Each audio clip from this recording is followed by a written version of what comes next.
Kaibigan, ito ata number one problema natin ngayon, sakit ng tiyan, iba't ibang mga dahilan, ano pwede kainin, ano bawal, ano mga home remedy na mura at madaling gawin. So mga home remedies natin, kita nyo na, saging, gulay, yan, very healthy. Pag masakit ang tiyan, maraming cause, pero kadalasan meron yung hyperacidity, nangangasim yung sikmura. Pag lumala, minsan nagkakaroon ng butas, gastritis, tsaka ulcer. Yan. May gastric ulcer, may duodenal ulcer, itong mga sintomas, nagsusuka, masakit ang tiyan. Focus natin, Doc Lisa. Heartburn, masakit dito sa may sikmura, tumataas. Parang very uncomfortable ang pakiramdam, mahirap, nasusuka, walang gana kumain, makabag, laging busog. Ito, masakit sa taas ng tiyan. Pero meron tayong warning signs. Ang warning signs na delikado, sobrang sakit, namamayat, nagsusuka, at maitim na dumi. Pag maitim ang dumi, parang dinuguan, dugo po yun. Okay, pag ang dumi nyo itim, talagang itim na itim, dugo yun. So, ibig sabihin, dumudugo yung ulcer. Hindi po maganda yun. So, ito yung mga symptoms. Anong gagawin natin? Sigarilyo, nakakasama sa peptic ulcer, high fiber diet, iwas alak, kahit sobrang kape, iwas din. May mga gamot na tinitigil pag may ulcer na, aspirin, pain reliever, nakakasugat yan ng tiyan.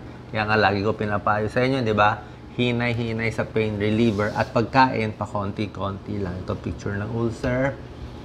Ano ang cause ng pagsakit ng tiyan? Kadalasan kasi ito, maraming klase, may gastritis, may ulcer, may GERD din. Yung GERD, nangangasim naman, tumataas yung acid. So, maraming causes. Actually, meron din sa bacterial infection, Helicobacter, possible cause din yan ng ulcer. Pain relievers na iniinom nyo, na binibili nyo lang over the counter. Ingat, lagi ko sinasabi, sobrang alak, nakakabutas ng tiyan, may lahi ng ulcer at sobrang stress. Ano connection ng stress? Kakaisip, kaka-stress, sobrang galit, makikita mo, sumasakit ang tiyan, nangangasim yan eh. Nagsisecrete ng maraming asido pag mainit ang ulo natin at stress. Ano ang tips natin? Pakita natin, Doc Lisa. Ang tamang pagkain, pa konti-konti lang. 5 to 6 small meals, mas madalas kakain pero pa konti-konti.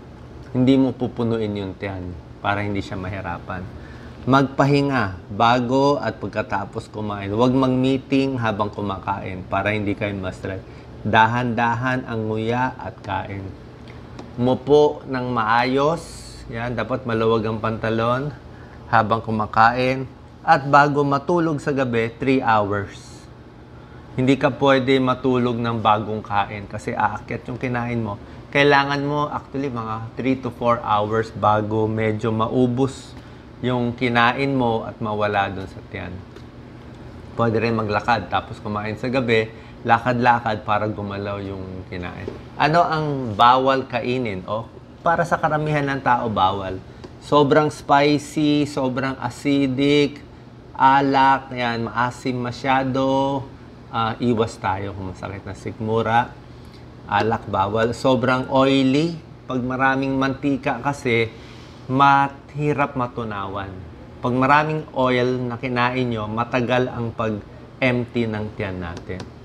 Ito, coffee, soft drinks, makabag, di ba? Ang daming carbonated drinks eh. Maraming bubbles to eh. Tapos ito, konting iwas. Depende sa inyo.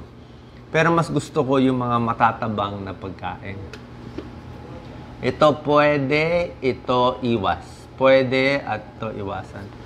Lahat ng gulay, honey, cabbage, basta gulay, maganda yan sa tiyan. High fiber. Lettuce, kangkong, okay po yan. Ang babawasan natin o iwasan, alak, mamantika, bacon, mantika, mayonnaise, french fries, at maraming karne. Konting bawas sa karne. Ito ang mga pwede, ito ang mga iiwasan. Katulad na pinakita ko yan, saging, legumes, itlog, yogurt, di ba? May tulong siya. Chamomile tea, mga herbs, mga grains. Yan, pwede siya. Soy, pwede rin. Iiwasan alak, kape, soft drinks. Yung iba, sa gatas depende. May tao kaya ang gatas, may tao hindi kaya ang gatas. Depende sa inyo eh. Pero wag din dadamihan. So, pinaka-remedy para sa akin, saging, tsaka hot water. Malaking tulong sa akin yan. Pakonti-konti lang kain ng saging, hindi agad 2 piraso. Siguro, kalahati o 1/3 lang, ilang subo lang, pakonti-konti. Tapos, konting hot water para mahugasan yung acid. Every 3 lagok ng tubig, warm water, mga every 10 to 15 minutes para mahugasan yung acid. Ngayon, bukod sa ulcer, meron din mga ibang sakit na sumasakit din ang tiyan eh. Merong iba sobrang kabag, di ba? Ang dami mong hangin sa tiyan. Pwede rin yun, kakasalita. May tulong din ng hot water doon, yan, mga hot tea. Pero meron din sakit na irritable bowel syndrome. Very common to. Actually, sa Japan, 40% may irritable bowel. Stress, nervyos, depression, kaduktong nun, irritable bowel syndrome. Wala siyang ulcer pero laging makulo. So halos pareho rin naman ang tips eh. Kumain ng pagkain pamparelax sa tiyan, iwas sa mamantika, makinig sa music, uminom ng mainit na tsaa, hot water, pwedeng hot bag sa tiyan, i-calm ang utak mo. Sa mga kababaihan, minsan masakit ang puson. Okay? Pag masakit ang puson, ganun din eh. Hot bag din, hot water, may tulong din. Luya, ginger, chamomile tea, peppermint, may tulong din yan. At lagi ko tinuturo ang warm water, maligamgam na tubig. Yung kung mainit, mas maganda, pamparelax ng tiyan. Okay? Pag humihilab ang tiyan mo, kahit nagtatay ka, hot water, good for digestion. Mas mainit kasi relax ang muscle ng katawan at tiyan. So, hot water iniinom para sa tiyan, stomach pain, pwede rin sa ulcer yan, pamparelax. Bukod sa hot water, pwede ka rin mag-hot bag. Okay? Sa labas, hot bag sa tuson, masakit ang tiyan, makabag, menstrual pain. Lahat yan may tulong. So, sana nakatulong tong video natin sa mga dapat nyong gawin para gumaling ang sakit sa tiyan, sari-saring causes, ng libre at mura pa. Kung talagang malala, dumudugo, maitim ang dumi, doon tayo pupunta sa doktor para sa mga gamutan. God bless po.